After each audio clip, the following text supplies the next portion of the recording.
இன்றைக்கி சாத்தூர் பாரம்பரிய சமையலில் ஓமப்பொடி எப்படி செய்கிறதுன்னு செய்து காட்டுறேன், பார்க்கலாம்.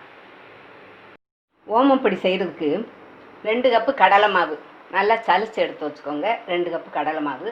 2 கப்பு கடலை மாவுக்கு 5 ஸ்பூனு அரிசி மாவு எடுத்திருக்கேன். அதையும் உள்ளே போட்டுருவோம். தேவைக்கு ஏற்ப சால்ட் போட்டுக்கோங்க.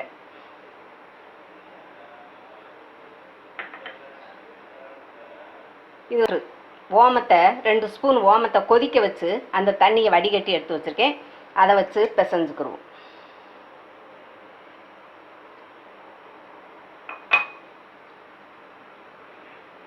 எண்ணெய் ஒரு 3 ஸ்பூன்.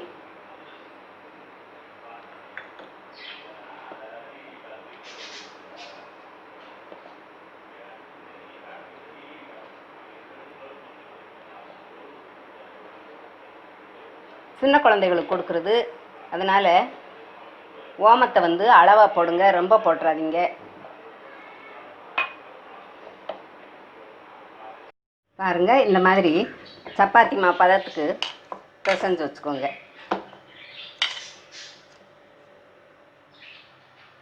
பாருங்கள், ஓமப்பொடி போடுறதுக்கு சின்ன ஓட்டை இருக்கிற அந்த தட்டை எடுத்திருக்கேன். அதில் எடுத்து உள்ளேயும் வெளியேயும் நல்லா எண்ணெய் தடவிக்கோங்க.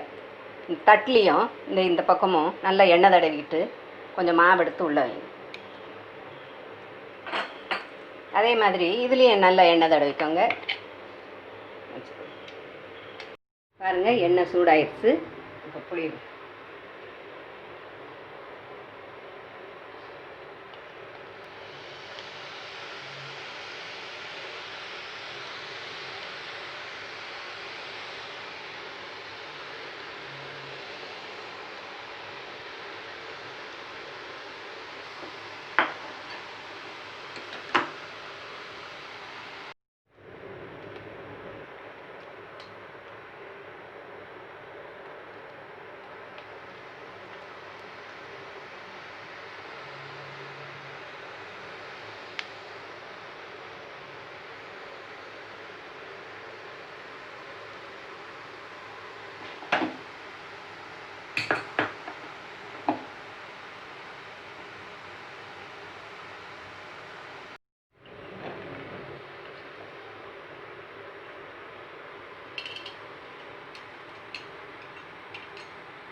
எடுத்துருவோம்.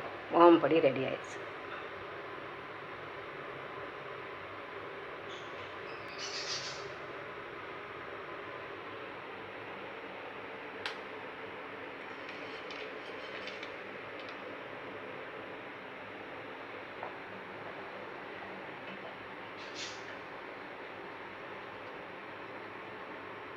பாருங்க, இப்போ நம்மளுக்கு ஓமப்பொடி ரெடி ஆயிடுச்சு. ஓமப்பொடி செய்யும்போது ஓமம் ரொம்ப அதிகமாக போட்டுறாதீங்க. லூஸ் மோஷன் போனால் ஓமத்தை கொஞ்சம் ஓம வாட்டர் குடித்தோம்னா அது நின்றுடும். அதனால் நீங்கள் ஓமத்தை நிறையா போட்டு சாப்பிட்டோம்னா நார்மலாக இருக்கிறவங்களுக்கு மோஷன் டைட் ஆயிரும். நீங்கள் எதை எடுத்தாலும் அளவாக போடுங்க. ஓமம் ரொம்ப அதிகமாகவும் போட வேண்டாம், குறைவாகவும் போட வேண்டாம். தேவையான அளவு போட்டுக்கோங்க. பாருங்கள், இப்போ நம்மளுக்கு ஓமப்பொடி ரெடி ஆயிடுச்சு.